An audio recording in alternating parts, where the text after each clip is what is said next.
Hello and welcome to All Right, Now What? I'm your host, Andrea Gunraj, for the Canadian Women's Foundation. Gender equality and justice where we live, work, learn, and play is the goal, and it makes life better for everyone. This podcast is our chance to connect with insightful people and explore what it'll take to get there in Canada. The work of the Canadian Women's Foundation and its partners takes place on traditional First Nations, Métis, and Inuit territories. We are grateful for the opportunity to meet and work on this land. However, we recognize that land acknowledgements are not enough. We need to pursue truth, reconciliation, decolonization, and allyship in an ongoing effort to make right with all our relations. Let's say you're walking home one night, listening to some casual Beethoven, as one does. If you're a man, there's a good chance you'll hear it just like this. If you're not a man, there's a good chance you'll hear it more like this. Because women and gender diverse people are expected to always keep one ear to the ground to reduce their chances of being attacked. Does that sound right to you? Visit awarepod.com to learn more and help fight gender-based violence. Today I'm speaking with Dr. Ruth Green, Associate Professor in the School of Social Work at York University. All right, Ruth, it is lovely to have you with us today. My first question for you, if you had to give yourself a term, gender equality change maker, if you had to frame yourself as that, what kind of change maker would you see yourself as? Give us a sense of who you are. I think when you say change maker, I want to go to gender reclaimer because I identify as an indigiqueer femme. And for me, femme is a political statement on disrupting gays. But when I say a reclaimer, I also look at the communities that I hold near and dear. And, 3 out of 5 of my wife's and my children are non-binary or two-spirit people, and my wife identifies as a two-spirit knowledge keeper and elder, and they use they them pronouns. I'm the only person in my family in the house of 4 that uses a binary pronoun, other than the cats, of course, because as a stereotypical queer family, of course we have to have tons of cats. But in that, the concept and construct of binary gender is a colonial concept and is coming from, cis heteropatriarchy based in white supremacy. And for me, instead of being a change maker, I'd want to be a gender reclaimer, reclaiming people's and space and place for gender to be expansive and explosive and playful and fun and tied to roles and responsibilities instead of biology and expectations of scripts. I see that as telling a broader story of what it means to be gendered, however you are gendered or not gendered, and anything in that spectrum. Tell me a bit about just the power of reclamation. I'm quite taken by that. Well, the thing, as I understand, a lot of pre-contact Indigenous societies, so I didn't introduce myself as a Haudenosaunee Yogongwe, and I identify as Yogongwe, which means a woman person, and that for me is very comfortable. But I also know that the responsibilities and roles of a Haudenosaunee woman are not what cis heteropatriarchy would state. The very fact that one of the pieces of legislation that was created in the early days of this country, called the Indian Act of 1876, was designed because of where the capital cities of the province of Canada, when it was a province, or a dominion of Canada, where it was located, was right in our territories. And they saw Haudenosaunee women as a problem.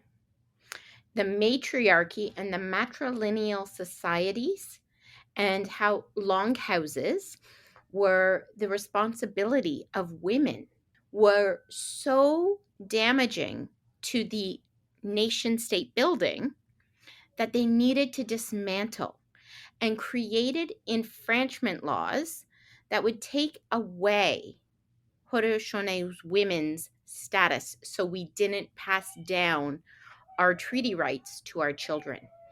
The very fact that one of Canada's primary laws that developed this nation was to disrupt the matriarchy that I belong to. For me, reclaiming and doing that work of what is gender? What is this binary system? And why do we remove power from those that are life givers? And a lot of times that's how we address parenting roles and responsibilities is I am the sacred vessel my children chose to come to this world through. I am a life giver. And, that's for me, the idea that there is only one way to be a woman or to be a human being in a prescription. My wife's culture, they are Cree Métis from with family from George Gordon's First Nation. They actually had multiple words in their own language to identify different ways of being within gender. And they identify as a Yayakwe, which means neither man nor woman, right? If we had these old words, we had different ways of understanding. And for me, when we talk about Indigenous rights, when we talk about Indigenous understandings, it needs to be grounded in responsibilities to our communities. Rights always come with responsibilities. And Two-Spirit, genderqueer, indigiqueer people have always had different responsibilities. Ruth, thank you for sharing and taking us to that place of just grounding us in this understanding of gender is so expansive, and language and culture, and of course, lost language, reclaiming those languages again. I never say lost. Lost means that I put it down and I forgot where it was. There is nothing lost in Indigenous culture, nothing lost in our communities. Those are taken, and those are the direct impact of intergenerational racism and the racism that we continue to face. Thank you for clarifying. Love it. Let me ask you about some deep learnings. What are some core life lessons? And you're sharing these already, but anything that you would share in addition to what you've already shared, core life lessons you bring to grow gender equality and justice today? There's multiple teachings I love, many, many, many. But when you said that, two came to my mind immediately. So obviously those are the two I'm supposed to talk about. And I think the first one that came to my mind was about our longest journey as humans. And the longest journey the furthest any of us could ever travel is actually from our heads to our hearts. And for me, that understanding, as an academic, it is expected that I sit in my head.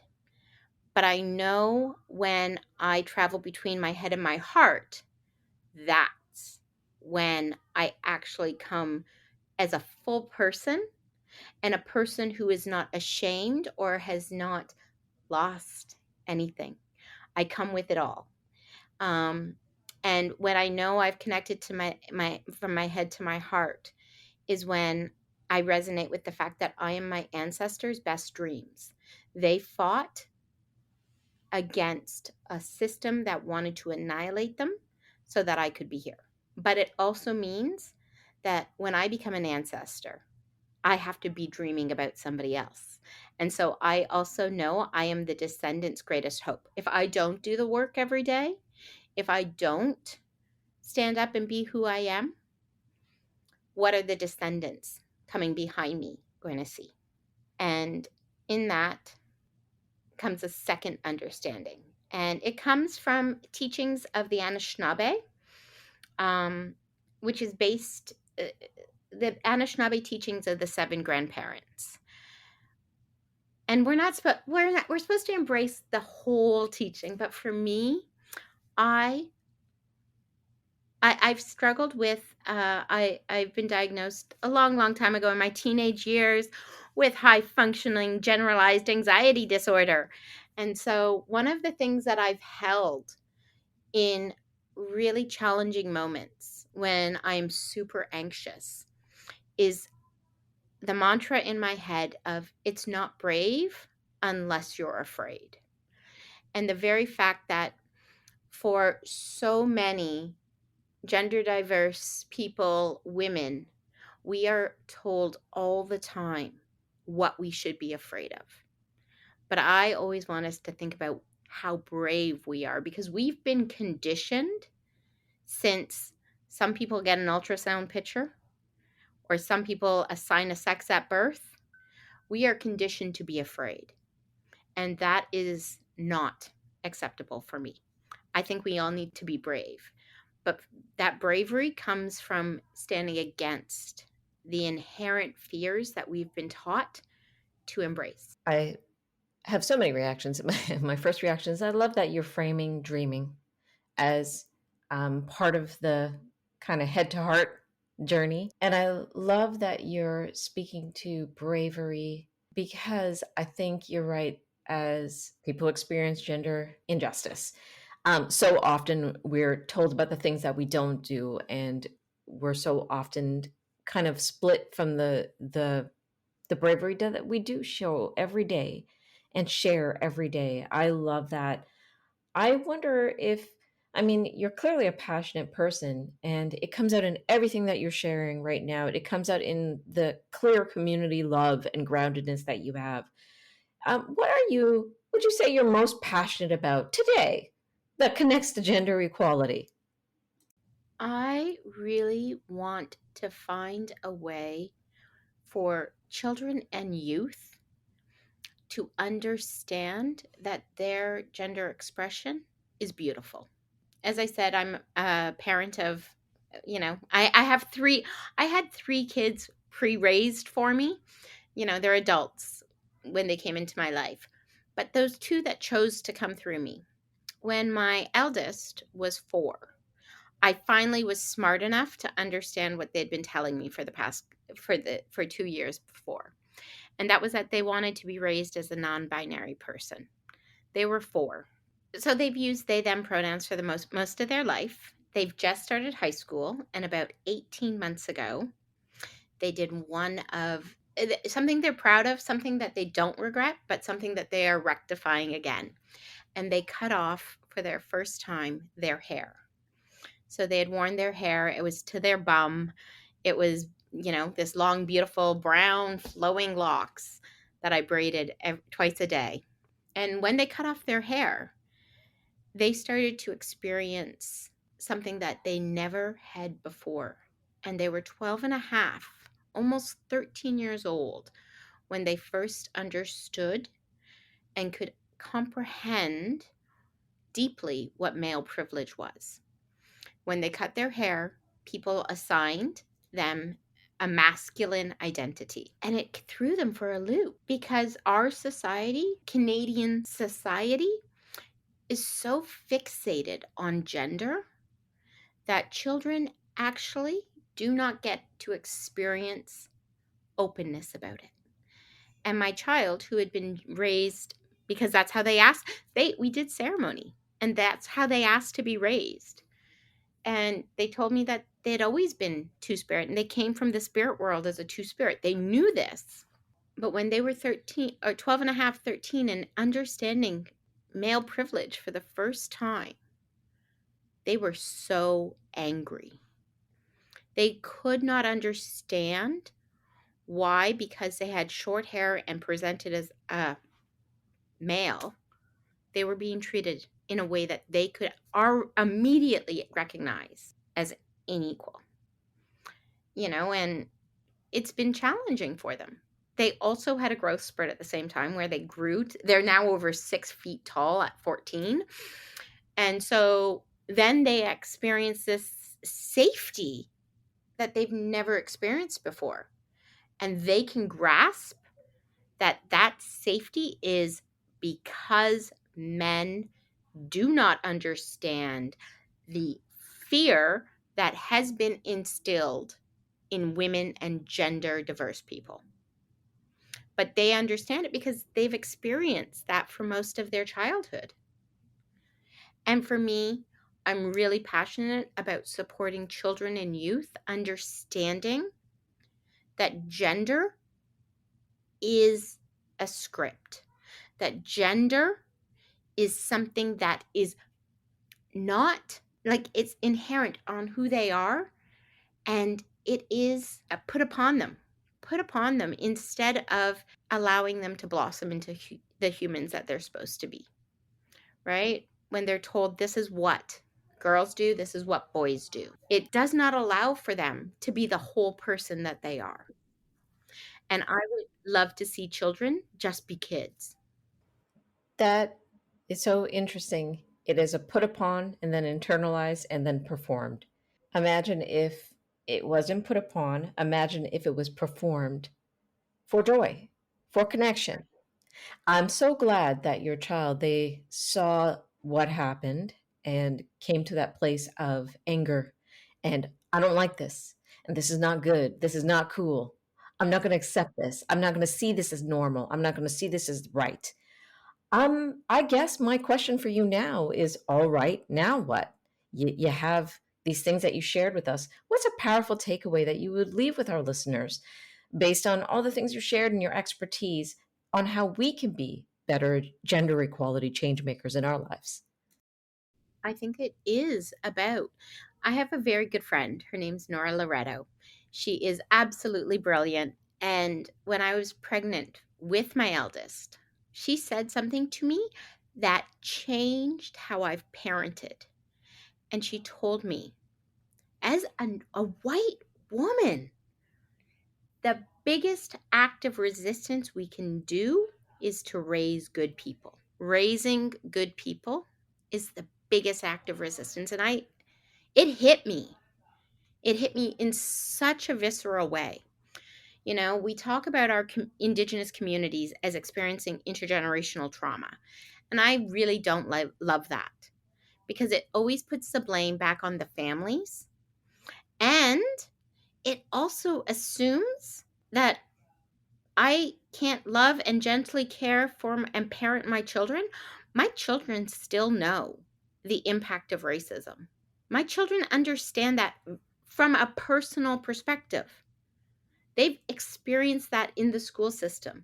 I always want people to understand, instead of talking about and placing blame on our community for the impacts of intergenerational trauma, let's put it right where it should be.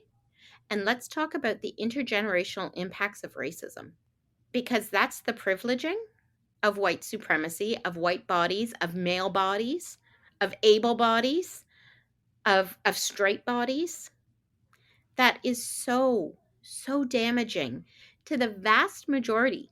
The vast majority of the world are not straight, white, able-bodied men. They're the minorities. But how come their voice is the majority voice? And that's what I would want to know. I strongly believe in solidarity across groups, that there is no such thing as Black liberation on stolen land, and that we need to come together and work together. I believe that the colonial structures that have impacted communities that have been, engaged through or created through the doctrine of discovery. When you look at India and African nations and the Middle East, we weren't people. We were not people. We know our personhood, but we still have a structure that holds up the smallest number of people, white, straight, able-bodied men. And it's so problematic.